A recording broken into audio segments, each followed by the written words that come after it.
ଯମୁନାପଶି ଗ୍ରାମ ପଞ୍ଚାୟତରେ ତେଜୁଛି ବୃହତ୍ ଇସ୍ପାତ ପ୍ରକଳ୍ପ ବିରୋଧ ଆନ୍ଦୋଳନ।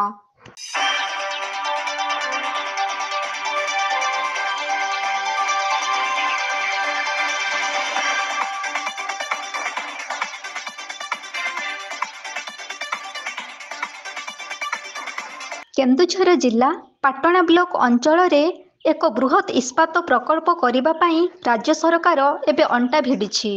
ପୂର୍ବରୁ ଠିକ୍ ଏହି ସ୍ଥାନରେ ଆର୍ସେଲର ମିତ୍ତଲ ବୃହତ୍ ଇସ୍ପାତ ପ୍ରକଳ୍ପ କରିବା ପାଇଁ ରାଜ୍ୟ ସରକାରଙ୍କ ସହିତ ଚୁକ୍ତିପତ୍ର କରିଥିଲା।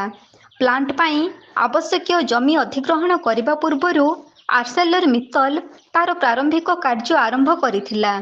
କିନ୍ତୁ ଅଞ୍ଚଳବାସୀଙ୍କ ତୀବ୍ର ବିରୋଧର ସମ୍ମୁଖୀନ ହୋଇ ଆର୍ସେଲର ମିତ୍ତଲ ଅଞ୍ଚଳ ଛାଡ଼ି ଚାଲିଯିବାକୁ ବାଧ୍ୟ ହୋଇଥିଲା, ଯାହାଫଳରେ ପ୍ରସ୍ତାବିତ ମେଗା ଷ୍ଟିଲ୍ ପ୍ଲାଣ୍ଟ ହେବାର ସ୍ୱପ୍ନ କ୍ଷଣିକ ମଧ୍ୟରେ ଧୂଳିସାତ୍ ହୋଇଯାଇଥିଲା। ଚାଷ ଜମିର ଉପଯୋଗ ମାଟି ଏହି ପ୍ରସ୍ତାବିତ ଅଞ୍ଚଳ। ଏ ଅଞ୍ଚଳର ପ୍ରାୟ ସମସ୍ତ ପରିବାର ଚାଷ ଉପରେ ନିର୍ଭର କରି ଚଳିଥାନ୍ତି। ସେହି ମାଟି ମାଆକୁ ମା ବୋଲି ପୂଜା କରୁଥିବା ଅଞ୍ଚଳବାସୀ ମାଟି କାଦୁଅରେ ଘାଣ୍ଟି ହୋଇ ଜମିରେ ସୁନା ଫଳାଇଥାନ୍ତି। ସେହି ମାଟି ମାଆକୁ ପର କରି କମ୍ପାନୀକୁ ଟେକିଦେଲେ ଭିଟାମାଟି ବିନା ଚାଲିବା ସମ୍ଭବ ହେଉନଥିବା ଯୋଗୁଁ ଭିଟାମାଟି ବଞ୍ଚାଅ ଦାବିରେ ତେଜି ଉଠିଛି ଜନ ଆନ୍ଦୋଳନ।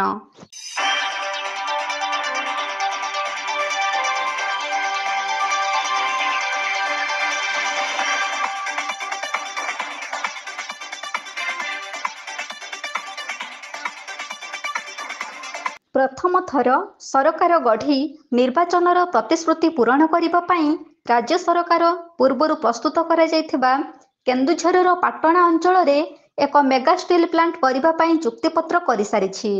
କିନ୍ତୁ ବିଗତ ଦିନରେ ପ୍ରସ୍ତାବିତ ଥିବା ମେଗା ଷ୍ଟିଲ୍ ପ୍ଲାଣ୍ଟ ପାଇଁ ଜନବିରୋଧ ହୋଇଥିବା ତୀବ୍ରତର ଆନ୍ଦୋଳନ ପ୍ରାୟ ଆଜିକା ରାଜ୍ୟ ସରକାର ଭୁଲି ଯାଇଛନ୍ତି। ଏବେ ନୁହଁ କି କେବେ ନୁହଁ, ଜୀବନ ଥିବା ପର୍ଯ୍ୟନ୍ତ ଭିଟାମାଟି ଛାଡ଼ିବୁ ନାହିଁର ବିରୋଧ ଚିତ୍କାର ଏବେ ତୀବ୍ର ରୂପ ଧାରଣ କରିଲାଣି। ବାରମ୍ବାର ବିରୋଧ କରି ଆସିଥିବା ଏହି ଅଞ୍ଚଳର ନିରୀହ ଲୋକମାନଙ୍କ ଆର୍ତ୍ତ ଚିତ୍କାର ଶୁଣି ମଧ୍ୟ ସରକାର କାହିଁକି ଏତେ ନିଷ୍ଠୁର ହେଉଛନ୍ତି ବୋଲି ଆନ୍ଦୋଳନକାରୀ ପ୍ରକାଶ କରୁଛନ୍ତି। ରକ୍ତ ଦେବୁ ପଛେ ଭିଟାମାଟି ଦେବୁ ନାହିଁ ବୋଲି ଜିଲ୍ଲା ପ୍ରଶାସନଠାରୁ ଆରମ୍ଭ କରି ରାଜ୍ୟ ସରକାରଙ୍କୁ ଦାବି ଜଣାଇଛନ୍ତି।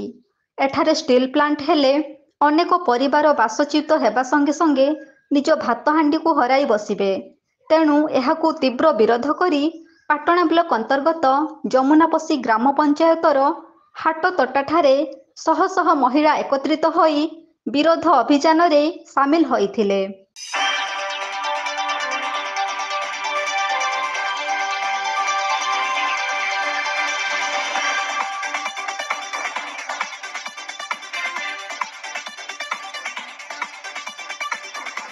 ମହିଳାମାନଙ୍କ ଏହି ମେଳିରେ ବରିଷ୍ଠ ଚାଷୀ ନେତା ଘନଶ୍ୟାମ ମହାନ୍ତଙ୍କ ନେତୃତ୍ୱରେ ସଭା ଅନୁଷ୍ଠିତ ହୋଇଥିବା ବେଳେ ଅଲ୍ ଇଣ୍ଡିଆ କିଷାନ କ୍ଷେତ ମଜଦୁର ସଂଗଠନର ରାଜ୍ୟ ସମ୍ପାଦକ କମ୍ରେଡ ରଘୁନାଥ ଦାସ ଯୋଗ ଦେଇଥିଲେ।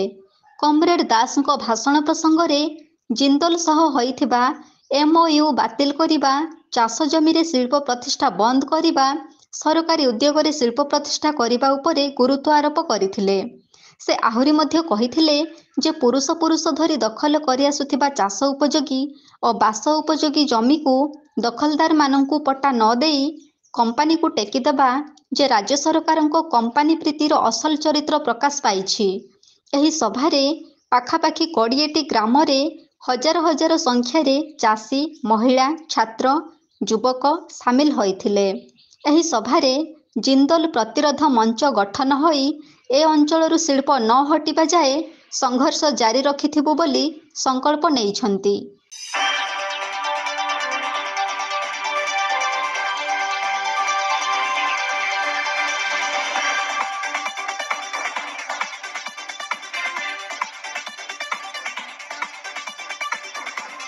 କେନ୍ଦୁଝରରୁ ଦେବାନନ୍ଦ ମହାନ୍ତଙ୍କ ରିପୋର୍ଟ, AB ନ୍ୟୁଜ।